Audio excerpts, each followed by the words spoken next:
Hi everyone, welcome back to my channel. Today I'm gonna show you how to build a mini Lego R2-D2 based on set number 75308. Here I have a sleeping guy minifigure with a minifigure scale R2-D2, and now I'm gonna show you one of my other mini Lego set, which is the Stormtrooper helmet. As you may know, I have a series of mini Lego set, and if you are a Star Wars fan, you might want to check this out. I will put a link at the end of this video, and make sure to check out also the other mini Lego set, especially the most recent one being the typewriter and the Lego Adidas Originals. But now let's move on and start building our R2-D2. I started with that rounded plate, and I'm gonna fill with the first layer of dark blue plates and tiles. As you can see, I had to use many different shapes and kind of plates and modified plates. This is because I don't have many parts in that color, in dark blue, so I had to compromise a little bit. Anyway, now what we are creating with this bracket is the front part of the head of R2-D2. And now we need to try to recreate some sort of rounded shape with a technique that is similar to the one in the real official set. Here we are using a bracket that will connect to some layers of plates and slopes. These will be connected on both sides, I mean one on the right, one on the left. In this case I had only a black bracket.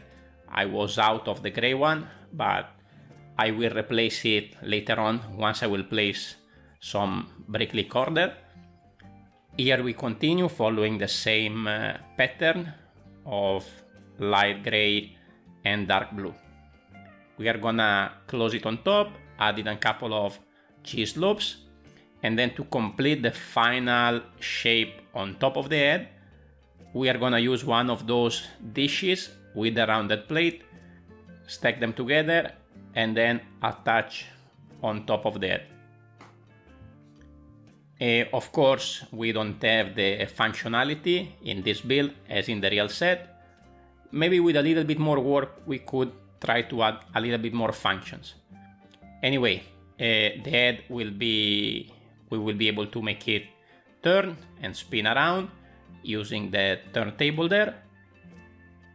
And now we need to start to create the body of R2-D2. This is one insert that will be on the front of the build with the same dark blue pattern. But now we are gonna start to build the side. The sides actually are not gonna be seen much because they're gonna be covered mostly by the legs of R2-D2. And this is the connection where we are gonna attach the legs.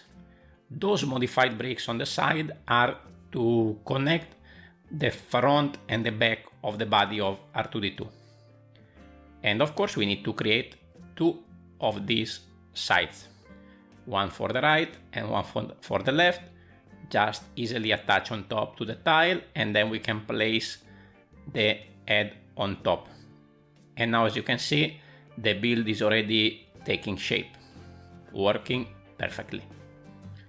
Okay, now let's move on to the rest of the body, starting with the back.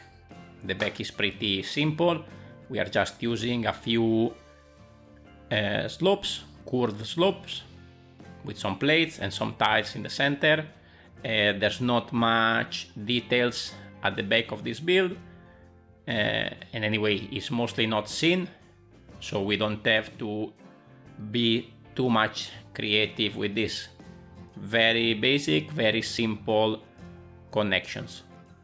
This is the one that I created first, and I realized that was a little bit too short.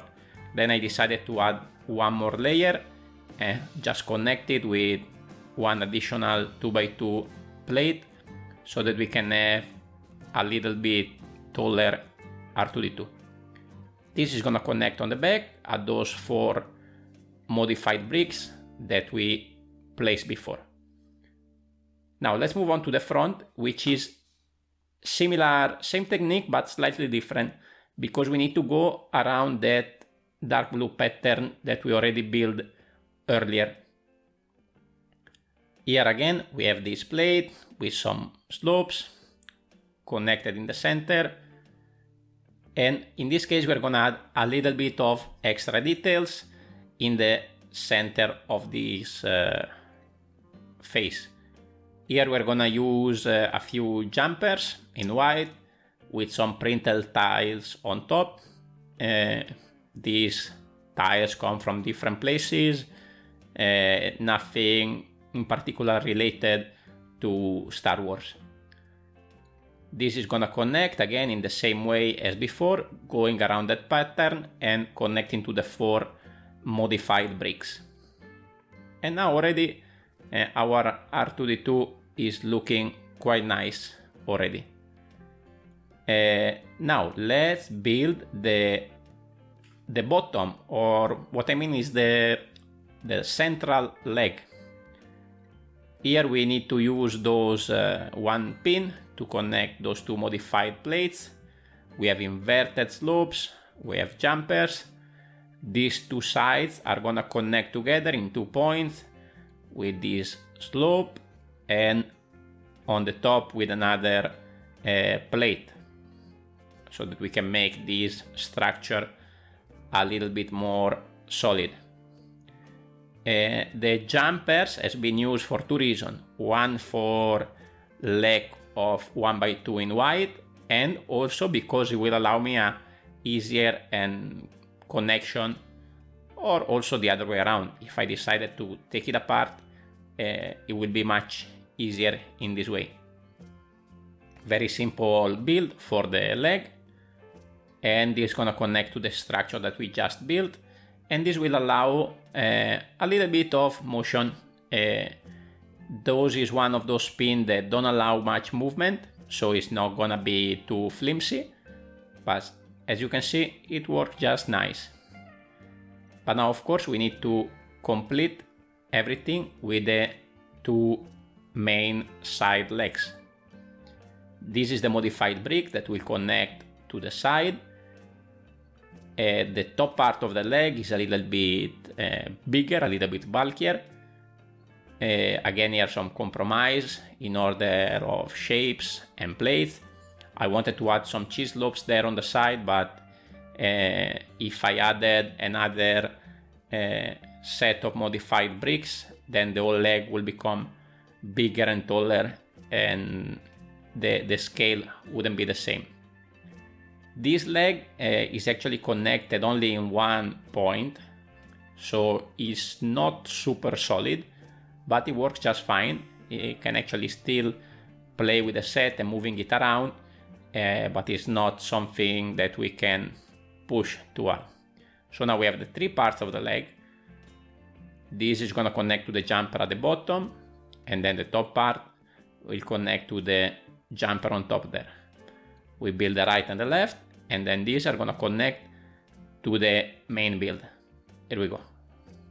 Left side, sorry for the camera, and right side. As you can see here, we can pose it in a couple of different ways. This is a little bit tilted backwards. Here you can see the comparison with the minifigure and the mini R2-D2. The head is spinning, the legs allow movement, and we also have a little bit of extra range of movement so that we can tilt it the other way around. There we go. I think at the end it looks quite nice and is in a good scale also. And it's very nice putting together this with all my other mini Lego set. Here you can see the size compared to my Stormtrooper helmet, which I will link here at the end. I hope you guys enjoy this video and keep following my channel, and please remember to like and subscribe.